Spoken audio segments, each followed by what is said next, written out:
Thanks for joining us on Valley News Live. Looking in on the Grand Forks area, a few clouds drifting across the sky tonight. Temperatures are still warm in the valley, a little cooler off to the east as we just talked about. Our risk for storms, though, off to the west tonight, where things are already firing. So the greatest chance at seeing anything strong at all is in the dark green. That's a level 1 on a 5-level scale. Where you see the light green shades, including Grand Forks, Fargo, and Lakes Country.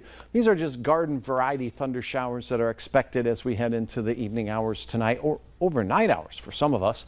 More on that in a moment. Right now, out at Hector International, your temperature is 84 degrees, 82 at Moorheads Airport, and a wind from the east-southeast is under 10 miles per hour. Where you see the red colors here, 80s. So the heat of the day only making its way into the mid-80s in our neck of the woods. A little bit of a break from the 90s that they continue to see in Aberdeen. And here are those 70s for Babe the Blue Ox, 76. 77 in Detroit Lakes, and just a pinch warmer in Fergus Falls this hour. Here are the thunderstorms. We do have a batch making their way in our direction from Manitoba, but these are the strongest by far and away, just exiting you folks out here in Dickey County, Lemoore County, and pushing its way towards Ashley, Wishick.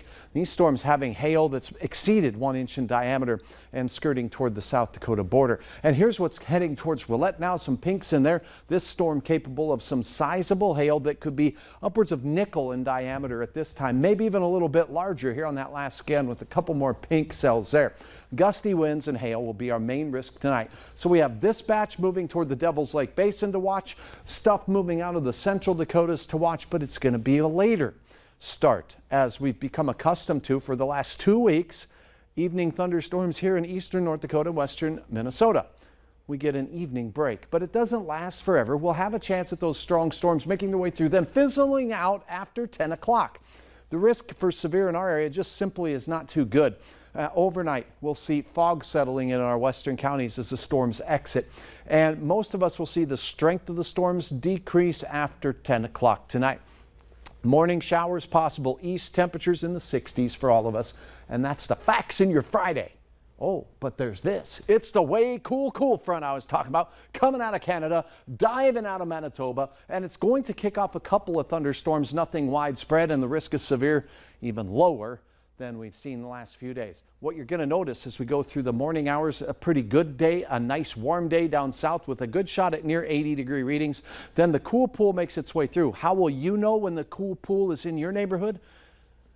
Wait for your wind shift. It's going to come out of the north, and it could be a little gusty as it does. The best chance at this thing timed right now moving through the FM area around 7 to 9 o'clock. That's when we may see a chance for a renegade shower or thunder shower. Otherwise, the risk is pretty low. Morning sprinkles not out of the question, 60s to 80s as we go through your afternoon.